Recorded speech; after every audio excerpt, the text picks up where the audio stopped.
Hello मित्रों, कैसे हैं आप सब। आशा करता हूं कि आप अच्छे से होंगे और आपकी कुशलता की मंगल कामना करते हुए आइए शुरू करते हैं आज का ये एपिसोड। आज के इस एपिसोड में हम लेकर प्रस्तुत हैं 7th से 10th जेपीएससी की प्रारंभिक परीक्षा जो 2021 में संपन्न हुई थी, उसका ये प्रश्न पत्र लेकर के हम आपके बीच उपस्थित हैं। इस प्रश्न पत्र का विश्लेषण करते हुए हम इसका हल बताएंगे और जेपीएससी के द्वारा जो मॉडल आंसर की जारी किया गया था उसके अनुसार कौन सा सही उत्तर है ये बताएंगे और साथ ही जेपीएससी के द्वारा जो गलत उत्तर दिए गए हैं उसका भी विश्लेषण हम साथ साथ में इसमें करेंगे। कुछ प्रश्नों के जेपीएससी ने गलत उत्तर दिए थे और अपने संशोधित मॉडल आंसर में भी उस गलती को नहीं सुधारा था, तो इससे प्रतिभाओं का हनन होता है। खास करके जो बाउंड्री लाइन पर रहते हैं, जो विद्यार्थी 1-2 नंबर से जिनका फासला होता है, जिनके भाग्य का, उनके लिए बड़ा बदकिस्मती रही होगी कि वे आयोग की गलत नीतियों के कारण, गलत मॉडल आंसर देने के कारण वे मेंस परीक्षा से वंचित हो गए। और जैसा कि आप जानते हैं कि जेपीएससी में हमेशा विवादों का है ना चलता रहता है। विवाद और जेपीएससी दोनों एक दूसरे के पर्याय बन चुके हैं। हालांकि होना ये चाहिए था कि जेपीएससी को अपनी विश्वसनीयता बरकरार रखने के लिए ये अपने एक्सपर्ट कमेटी हैं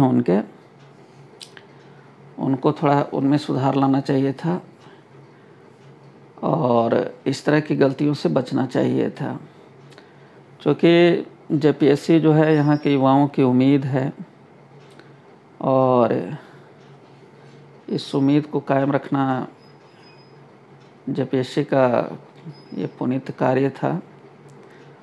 और चूँकि झारखंड में नियुक्तियों की सबसे बड़ी एक संवैधानिक निकाय है जेपीएससी, तो हम उम्मीद करते हैं कि अगले 11th जेपीएससी से इस मुद्दे पर ध्यान देगा। वैसे एक्सपर्ट लोगों को ब्लैक लिस्टेड करना चाहिए जो गलत मॉडल आंसर देते हैं, बच्चों के प्रतिभाओं के साथ खिलवाड़ करते हैं।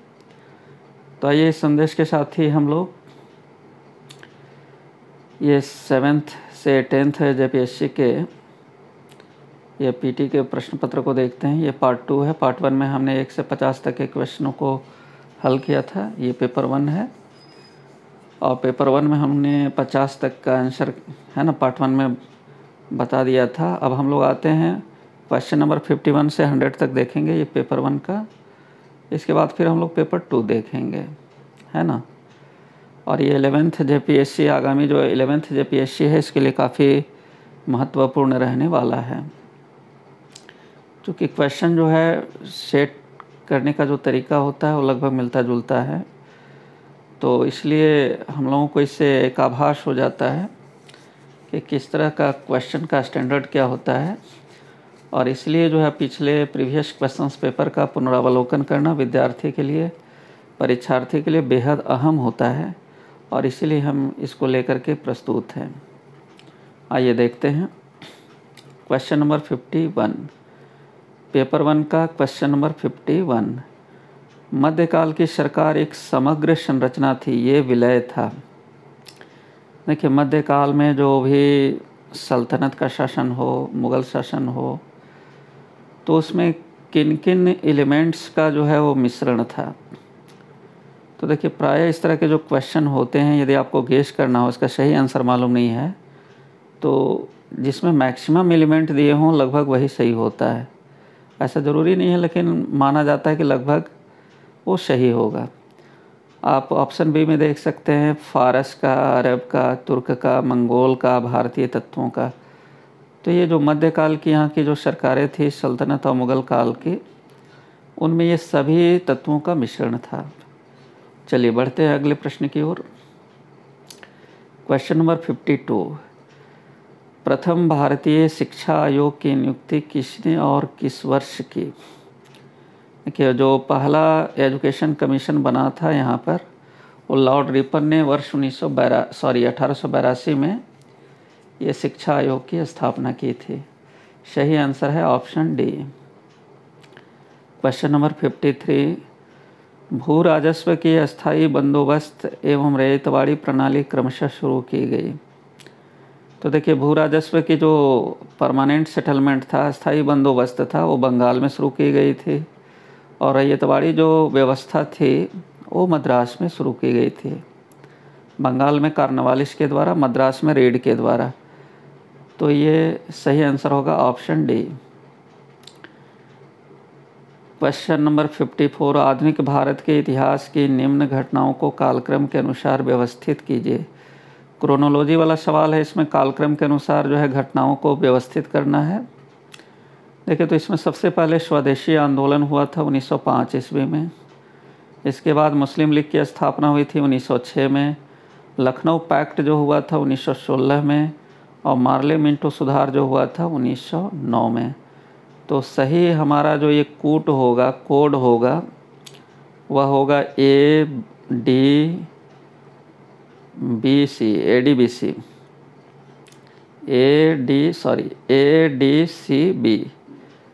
तो अब इसमें ADCB जो है ऑप्शन ही नहीं दिया हुआ है।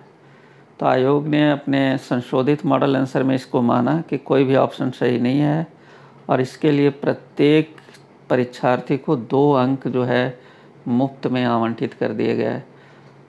तो इससे आयोग की विश्वसनीयता घटती है। इस तरह का आगे से नहीं होना चाहिए। चलिए बढ़ते हैं अगले प्रश्न की ओर। क्वेश्चन नंबर 55, निम्न में से कौन सा भारतीय राज्य भूटान के साथ सीमा नहीं बांटता है? देखिए, भारत के कौन कौन से राज्य हैं जो भूटान के साथ जो है बॉर्डर अपना शेयर नहीं करते हैं, जिनकी बॉर्डर जो है भूटान के साथ नहीं लगती है? तो सिक्किम की लगती है, अरुणाचल प्रदेश की भी लगती है, असम की भी लगती है, बिहार की नहीं लगती है ना?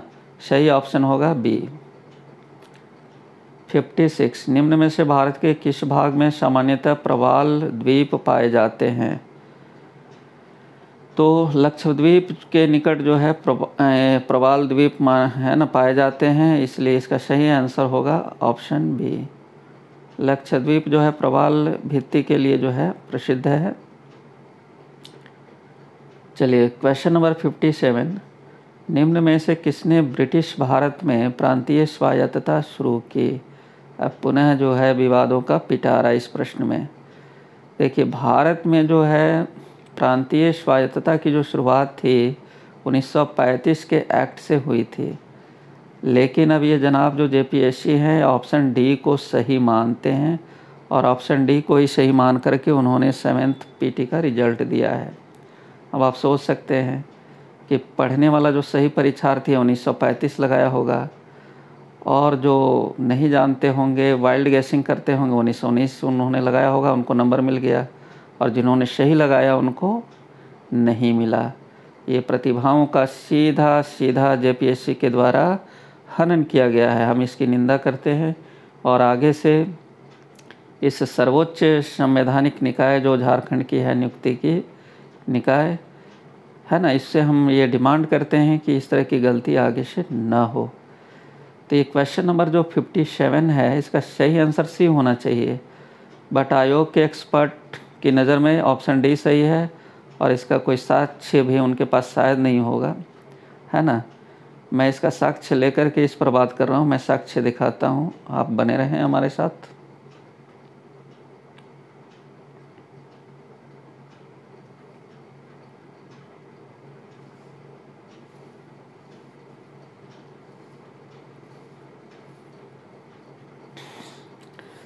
देखिए, ये रहा साक्ष्य। प्रांतीय स्वायत्तता प्रोविंशियल ऑटोनॉमी जो है 1 अप्रैल 1937 से प्रारंभ हुआ इंडिया में। देखिए, 1935 के भारत शासन अधिनियम में प्रांतों में द्वैध शासन को समाप्त, यहाँ जो डायरकी थी उसको समाप्त कर दिया गया, और ऑटोनॉमी की स्थापना की गई। तो प्रोविंशियल ऑटोनॉमी जो है, प्रांतीय स्वायत्तता की शुरुआत जो है 1935 के एक्ट से हुई थी। अभी इसमें कुछ कहना है आपको? चलिए आते हैं अगले प्रश्न की ओर। क्वेश्चन नंबर 58, भारत में प्रिंटिंग प्रेस किसने और कब शुरू की? तो देखिए, प्रिंटिंग प्रेस की शुरुआत जो है पुर्तगालियों ने की थी और ये 1550 ईस्वी में शुरू हुई थी।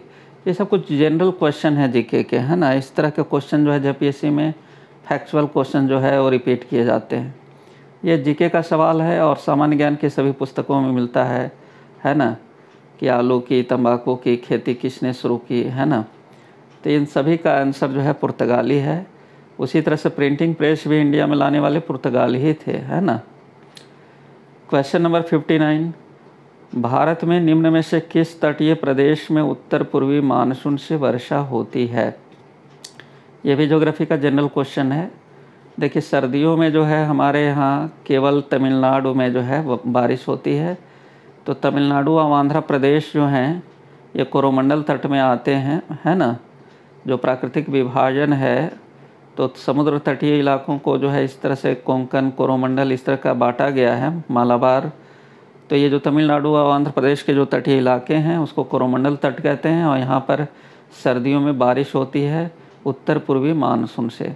तो सही होगा ऑप्शन बी। क्वेश्चन नंबर 60, निम्न में से कौन सा कथन पृथ्वी के गति के संदर्भ में सत्य है? तो देखिए, ये जो है पहला कहता है कि पृथ्वी अपनी धुरी पर पश्चिम से पूर्व घूर्णन के कारण मौसम परिवर्तन होता है। तो धुरी पर घूमने से तो भाई दिन और रात होता है ना। पृथ्वी के सूर्य के चारों ओर चक्कर लगाने के कारण परिभ्रमण के कारण जो है रात और दिन घटित होते हैं, कह रहा है। तो ये तो गलत है, ये तो मौसम बदलता है ना। इसलिए दोनों ही कथन असत्य हैं। तो सही आंसर होगा ऑप्शन बी। क्वेश्चन नंबर 61, भारतीय उपग्रह श्रृंखला इनसेट का एक उदाहरण है। देखिए, इनसेट जो है इंडियन नेशनल सैटेलाइट, इसका फुल फॉर्म है। ये जो इनसेट है ये मौसम विज्ञान संबंधी उपग्रह है ना। तो इसका सही आंसर होगा ऑप्शन सी। ये जियो स्टेशनरी सैटेलाइट है, मतलब कि ये जहाँ जिस स्थान पर स्थापित किए जाते हैं वहीं पर हमेशा स्थिर दिखाई पड़ते हैं। वास्तव में स्थिर होते नहीं, लेकिन स्थिर दिखाई देते हैं। और ये मौसम की जो है भविष्यवाणी करते हैं, है ना। संचार का भी एक कार्य, ये संचार उपग्रह इनसेट। कहीं आपको ऑप्शन में संचार उपग्रह के रूप में भी नज़र आए तो ये आप ध्यान रखेंगे। इससे कम्युनिकेशन जो है, जितने भी डीटीएच हैं या टेलीफोन का जो कम्युनिकेशन है, टेलीविज़न का कम्युनिकेशन है, इसी के द्वारा स्थापित किया जाता है। क्वेश्चन नंबर 62, निम्न में से कौन सा विशेष लक्षण नर्मदा नदी के लिए उपयुक्त है? देखिए, नर्मदा नदी जो है एक रिफ्ट वैली है और ये संरचनात्मक मूल की नदी है, मतलब है ना। ये भ्रंश घाटी है और संरचना जो है भ्रंश बनने के कारण जो है सो ये नदी बनी है। तो ये संरचनात्मक मूल इसका सही आंसर होगा। तो 62 का सही ऑप्शन है बी। भारतीय जनगणना 2011 के अनुसार किस भारतीय राज्य में ऋणात्मक जनसंख्या वृद्धि दर दर्ज की गई है? देखिए, 2011 का जो सेंसस है उसके अनुसार नागालैंड में जनसंख्या घट गई थी। तो इसलिए इसका सही आंसर होगा ऑप्शन डी। क्वेश्चन नंबर 64, निम्न में से कौन सा कथन भारत की लेटेराइट मृदा के संदर्भ में सत्य है? देखिए, लेटेराइट जो है अनुपजाऊ मिट्टी होती है और ये ऊंचाई वाले इलाकों में पाई जाती है। हमारे यहाँ झारखंड में राजमहल की पहाड़ियों में इस तरह की मिट्टी पाई जाती है। तो इसका ऑप्शन पर हम विचार करते हैं। लेटेराइट मृदा उच्च ताप और भारी वर्षा वाले क्षेत्रों में विकसित होती है। तो ये तो हम पहले ही बता दिए, जहाँ ज़्यादा गर्मी पड़ती है, भारी वर्षा होती है, ऊंचाई वाले इलाकों में ये पाए जाते हैं। ये कथन सही है ना। दूसरा कहता है कि लेटेराइट मृदा जो है ह्यूमस समृद्ध होती है। नहीं, ये तो हम पहले बताए कि अनुपजाऊ है ना। तो इसलिए केवल एक सही है इसमें, है ना। सही ऑप्शन होगा ऑप्शन सी। क्वेश्चन नंबर 65, निम्न में से किस क्षेत्र में जल का उपयोग भारत में सर्वाधिक है? देखिए, भारत में जो है कृषि के क्षेत्र में जल सबसे ज़्यादा यूज किया जाता है, क्योंकि सिंचाई की बेहद आवश्यकता होती है ना। सबसे ज़्यादा जो जल का यूटिलाइजेशन है वो एग्रीकल्चर में है। सही ऑप्शन होगा डी। 66 भारतीय जनगणना 2011 के अनुसार निम्न में से किस भारतीय राज्य में नगरों की संख्या सर्वाधिक है? देखिए टाउन या कस्बे जो है सबसे अधिक जो है यूपी में है, इसलिए सबसे इसका सटीक आंसर है ए। क्वेश्चन नंबर 67 निम्न में कौन सुमेलित नहीं है? मैचिंग वाला ये सवाल है। देखिए ये आर्टिकल जो है बड़ी डीप क्वेश्चन किया गया, इसीलिए कहा जाता है कुछ लोगों के द्वारा कि जो 7th जब पीएससी का पीटी का पेपर था वो बेहद टफनेस लेवल का था, इसकी टफनेस लेवल काफ़ी हाई थी और ये क्वेश्चन इस बात को इंगित करता है। देखिए इस अनुच्छेद में है ना, एक तरफ अनुच्छेद है, दूसरी तरफ उसमें क्या प्रावधान है ये दिया गया है। जैसे अनुच्छेद आर्टिकल 22.4 क्या कहता है कि निवारक निरोध का उपबंध करने वाली कोई विधि 3 माह से अधिक निरुद्ध किया जाना प्राधिकृत नहीं करेगी। तो ये जो है सही नहीं है, इसमें ये प्रावधान नहीं है। अनुच्छेद 22.2 में क्या कहता है? संसद विधि द्वारा, है ना। देखिए 22.4 का जो है वो सही है, उसमें ये प्रावधान है कि निवारक निरोध उपबंध करने वाली कोई भी जो कानून होगा वो 3 माह से अधिक जो है डिटेन नहीं करेगा किसी आदमी को, है ना। उसकी अधिकतम अवधि 3 माह ही होगी। 22.2 कहता है कि संसद जो पार्लियामेंट है विधि द्वारा उन परिस्थितियों का निर्धारण कर सकेगी जिसके अंतर्गत 3 माह से अधिक निरुद्ध किया जा सकेगा।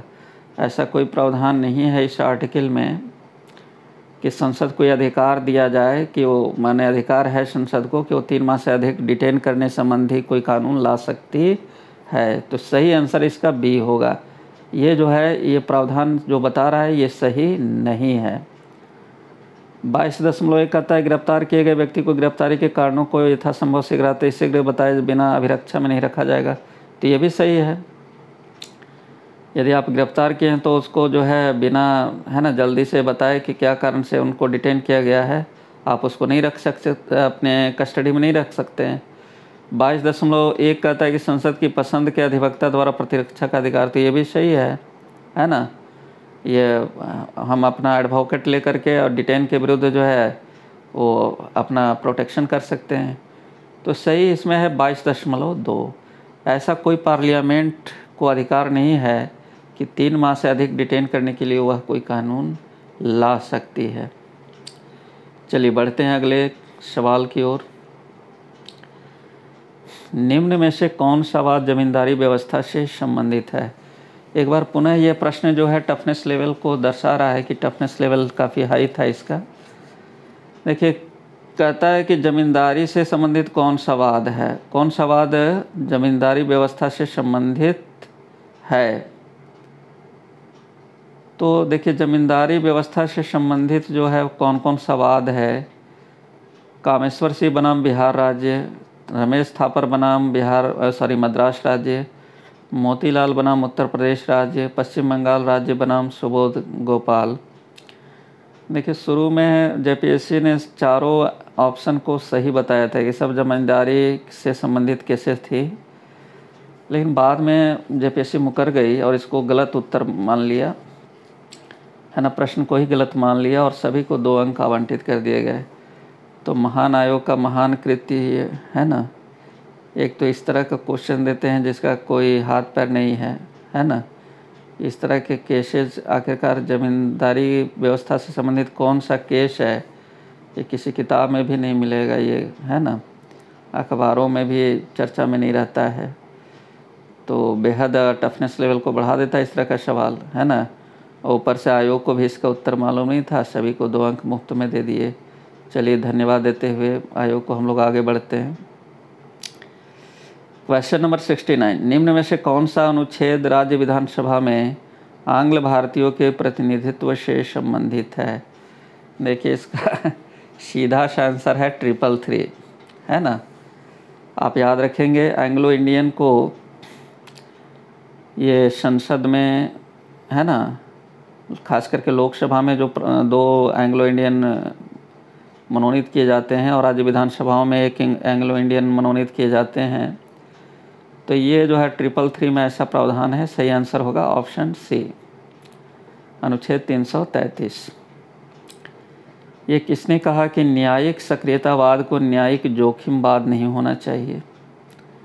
देखिए, जस्टिस A.S. आनंद ने ये कहा था कि जुडिशियल जो एक्टिविज़्म है उसको जुडिशियल एडवेंचरिज्म नहीं होना चाहिए, है ना।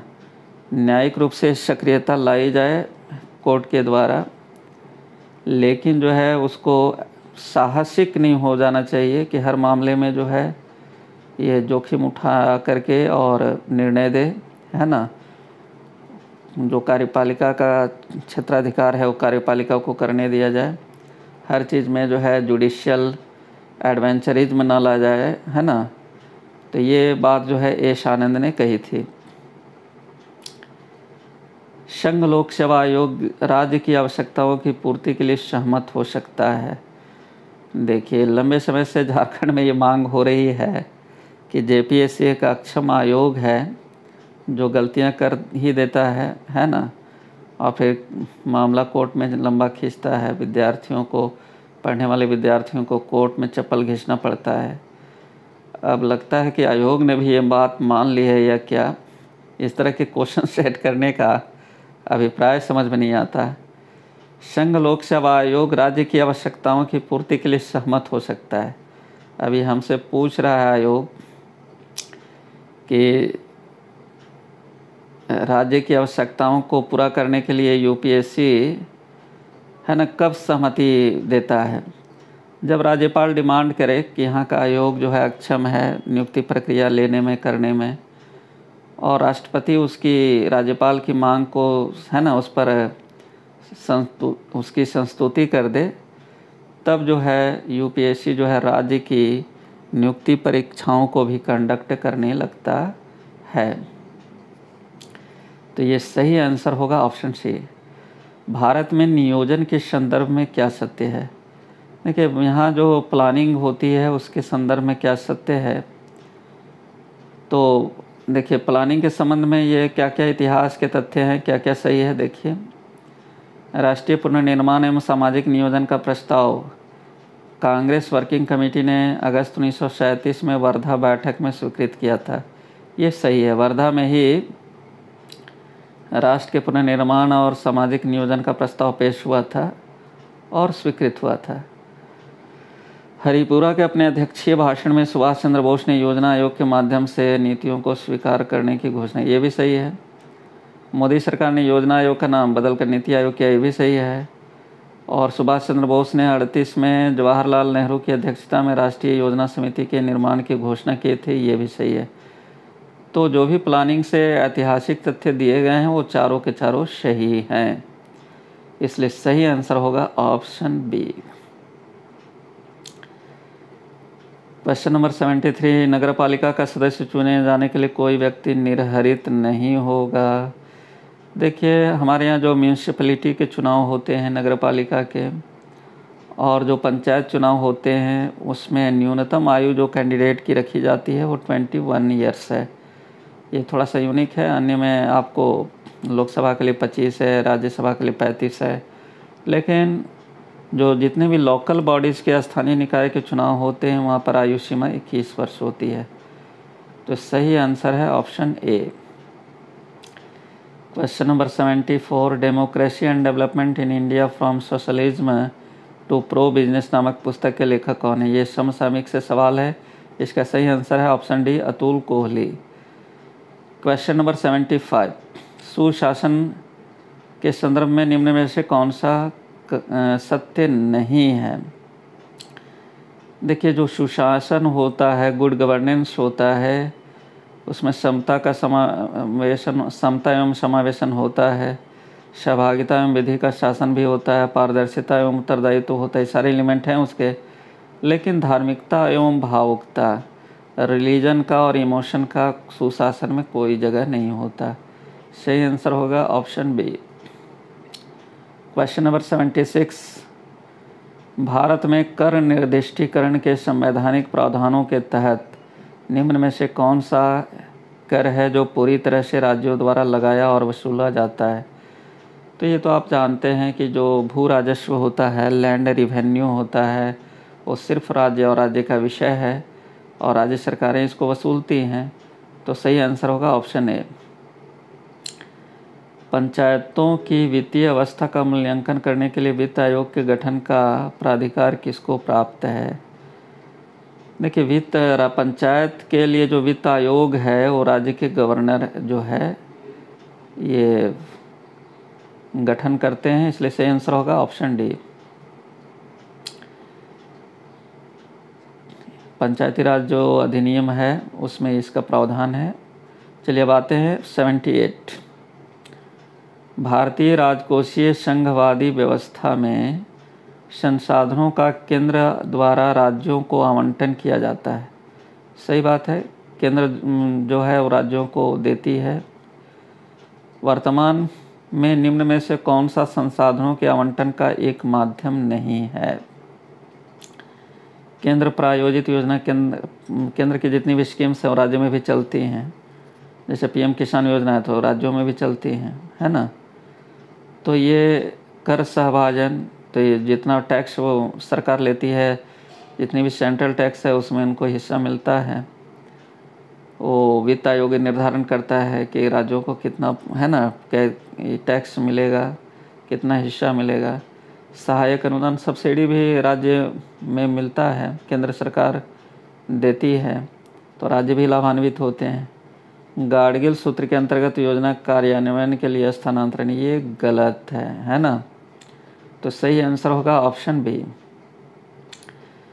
Question number 79। निम्न में से कौन सा क्रम सही है जिसमें दर्शित विकास के मापकों को प्रस्तावित किया गया? देखिए, कौन सा ऑर्डर सही है, क्रम बतलाना है जिसमें दर्शित विकास के मापकों को प्रस्तावित किया गया। देखिए, विकास के कई मापदंड हैं, उसमें सबसे पहले प्रति व्यक्ति आय देखी जाती है, फिर जीवन प्रत्याशा देखी जाती है, फिर ह्यूमन है ना डेवलपमेंट इंडेक्स को देखा जाता है ना।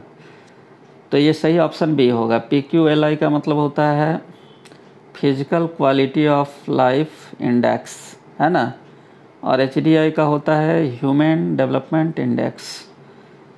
तो ये विकास का मापक है ना। सही क्रम है, प्रति व्यक्ति आय पहले देखा जाएगा, जीवन प्रत्याशा देखा जाएगा और फिर जो है मानव विकास सूचकांक देखा जाएगा। इससे विकास का मापक जो है ये क्रम से देखा जाता है। चलिए आगे है कि भारत के केंद्रीय बजट में राजकोषीय घाटा का तात्पर्य क्या है?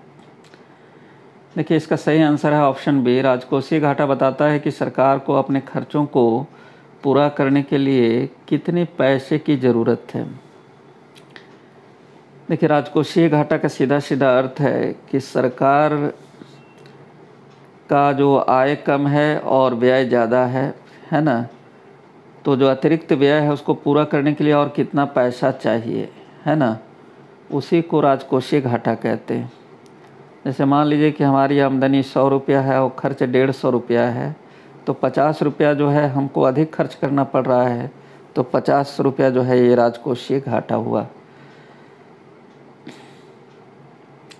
चलिए आगे है कि भारत की दूसरी पंचवर्षीय योजना खाली जगह के आर्थिक मॉडल पर आधारित थी। देखिए, दूसरी पंचवर्षीय योजना जो थी जिसमें औद्योगिक विकास को बल दिया गया था, ये PC महालनोबिस जो है ये इनका मॉडल पर यह आधारित था। तो सही आंसर होगा ऑप्शन डी। 82। भारत में शीर्षक पंक्ति वाला जो मुद्रास्फीति है वह आधारित होती है। देखिए, जो यहाँ पर हेडलाइन इन्फ्लेशन जो होता है वो उपभोक्ता मूल्य सूचकांक पर आधारित होता है ना। तो इसलिए सही ऑप्शन होगा डी। 83। थोड़ा सा ये क्वेश्चन का टफनेस लेवल को बढ़ाता है ये। देखिए क्या कह रहा है, नीति आयोग ने प्रत्येक राज्य या संघ राज्य क्षेत्र के लिए समेकित सूचकांक का विकास किया है। जो प्रत्येक संधारणीय विकास के लक्ष्य की ओर होने वाली प्रगति को संकलित करता है और राज्यों को प्राप्तिकर्ता, अग्रणी, निष्पादक और आकांक्षी में वर्गीकृत करता है ना। इस समेकित सूचकांक के आधार पर निम्न में कौन सा एक अग्रणी राज्य नहीं है। देखिए, कहता है कि सस्टेनेबल डेवलपमेंट जो है, सस्टेनेबल डेवलपमेंट का मतलब होता है कि हम विकास भी करें और पर्यावरण पारिस्थिति को बिगाड़े भी नहीं, है ना। उसको रखते हुए, पारिस्थितिकी का ध्यान, पर्यावरण का ध्यान रखते हुए यदि हम विकास करते हैं तो वह संधारणीय विकास है, सस्टेनेबल डेवलपमेंट है। और कहता है कि इसके लक्ष्य को प्राप्त करने में जो है कौन सा एक अग्रणी राज्य नहीं है ना। इसके कई समेकित सूचकांक बनाए गए हैं, उस आधार पर कौन सा जो है सस्टेनेबल डेवलपमेंट का अग्रणी राज्य नहीं है। तो देखिए, इसका सही आंसर है गुजरात, है ना। तमिलनाडु, हिमाचल प्रदेश और केरल, ये सब सस्टेनेबल डेवलपमेंट में, संधारणीय विकास में ये सब आगे हैं सूचकांक के अनुसार। चलिए बढ़ते हैं अगले प्रश्न की ओर। 84, देश के 29 राज्यों और 6 संघ शासित राज्य क्षेत्रों में 312 कस्बों में आच्छादित भारत सरकार के राष्ट्रीय वायु गुणवत्ता मॉनिटरिंग कार्यक्रम के अंतर्गत निम्न में से किस मिश्रण को सभी जगहों पर नियमित मॉनिटरिंग के लिए चिन्हित किया है। देखिए, वायु गुणवत्ता की माप के लिए जो है किन किन मिश्रणों को मॉनिटरिंग किया जाता है। तो देखिए, ऐसे जो सवाल होते हैं उसमें जो सबसे ज़्यादा जिसमें ये सम्मिलित हों तथ्य, वही सही होता है। इसमें सबसे ज़्यादा तथ्य जो है ऑप्शन सी में है, सम्मिलित, इसलिए ऑप्शन सी सही होना चाहिए और यही सही भी है। सल्फर डाइऑक्साइड, नाइट्रोजन, है ना, डाइऑक्साइड, निलंबित कणीय पदार्थ और सूक्ष्म कणीय पदार्थ सबसे ज़्यादा देखिए इसी में दिए हुए हैं, तो इसी से जो है मॉनिटरिंग किया जाता है पॉल्यूशन का। ये सारी चीज़ों की माप की जाती है। सही आंसर होगा ऑप्शन सी। क्वेश्चन नंबर 85, निम्न में से कौन सी एक संस्था ब्रेटन वुड संस्थाओं से संबंधित नहीं है। देखिए, ब्रेटन वुड संस्था जो है वो व्यापार से संबंधित है और संयुक्त राष्ट्र से इसका कोई मतलब नहीं है ना। ये मौद्रिक व्यवस्था से संबंधित है ब्रेटन वुड संस्था। तो विश्व व्यापार संगठन से भी इसका लेना देना है, अंतर्राष्ट्रीय मुद्रा कोष से, विश्व बैंक, ये सबसे संबंधित है ब्रेटन वुड संस्था, जो कि फॉरेन एक्सचेंज जो है ये से संबंधित ये संस्था है, जो ये व्यापार, वाणिज्य, ये सब में, है ना, अंतर्राष्ट्रीय मुद्राओं के आदान प्रदान से संबंधित नियमन देता है। तो ये संयुक्त राष्ट्र इसका मतलब नहीं है। सही ऑप्शन होगा ए। हिग्स बोसान को इससे भी जाना जाता है तो गॉड पार्टिकल कहते हैं, ये तो जनरल क्वेश्चन है। 86 का होगा सी। पुनः एक विवादों का पिटारा जेपीएससी का। क्वेश्चन नंबर 87, यदि एक समय अंतराल में बाजारीय शक्तियों द्वारा विनिमय दर 60 प्रति डॉलर से बदलकर 65 प्रति डॉलर हो जाती है तो क्या होगा। देखिए, जेपीएससी ने जो आंसर दिया है उसके अनुसार डी सही है, लेकिन ये जेपीएससी के महान एक्सपर्टों की गलती है। इसका सही आंसर होगा ऑप्शन सी। देखिए, इकोनॉमी से ये सवाल है, कहता है कि एक समय अंतराल में बाजारीय शक्तियों द्वारा यदि विनिमय दर 60 से 65 हो जाए, है ना, $1 की कीमत जो है 60 से 65 हो जाए, है ना, तो इसको हम मूल्य ह्रास कहते हैं कि रुपये का मूल्य ह्रास हो गया। इसके समर्थन में हमें आपको एविडेंस देते हैं।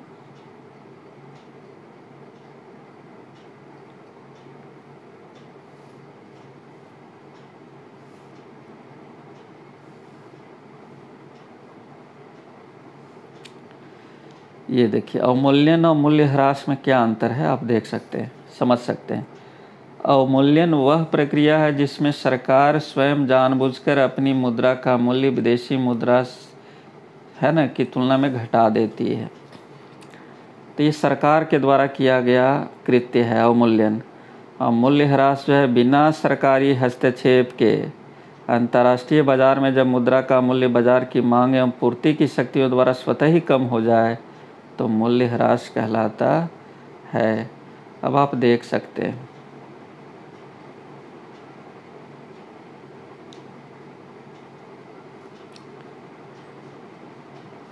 ये जो सवाल कह रहा है क्या कह रहा है, साफ साफ है बाजारीय शक्तियों द्वारा विनिमय दर है ना।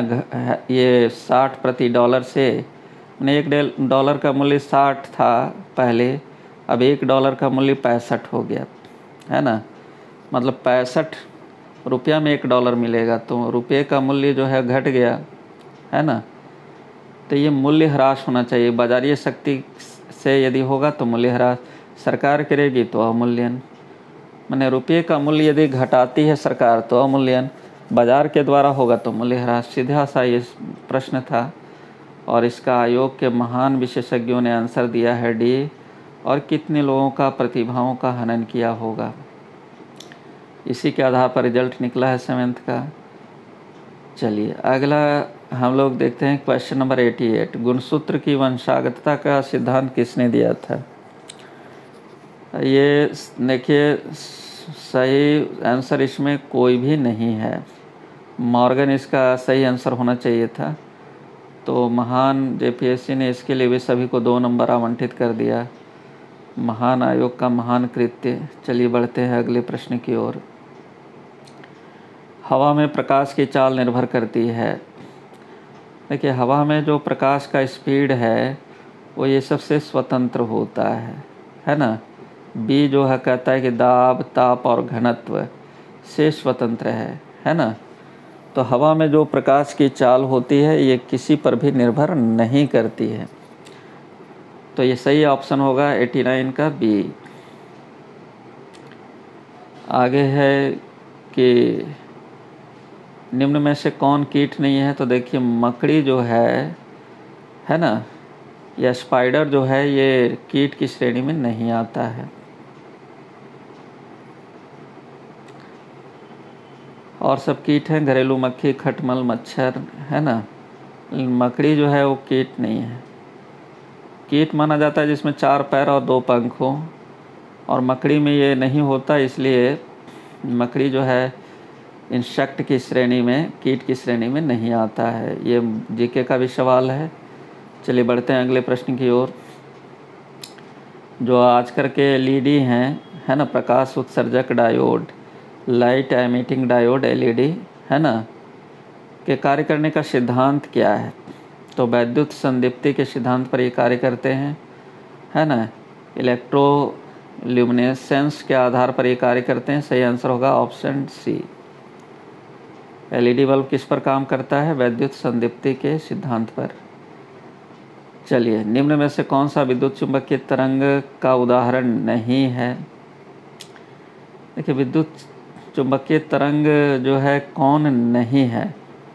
देखिए विद्युत चुंबकीय तरंग के आवागमन के लिए किसी माध्यम की, मीडियम की आवश्यकता नहीं होती, जबकि पराध्वनिक तरंग ध्वनि है, ध्वनि के लिए है ना माध्यम चाहिए है ना। तो ये विद्युत चुंबकीय तरंग नहीं है।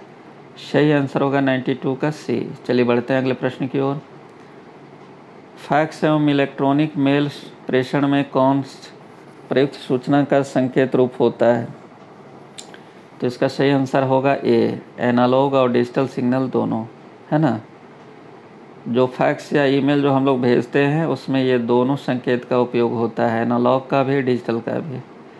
पौधों द्वारा ली जाने वाली नत्रजन मतलब नाइट्रोजन का रूप है। तो पौधे जो है नाइट्रेट के रूप में नाइट्रोजन को लेते हैं। सही ऑप्शन होगा ए। क्वांटम सूचना का मूल मात्रक क्या है। देखिए क्वांटम सूचना का मूल मात्रक क्यूबिट होता है ना।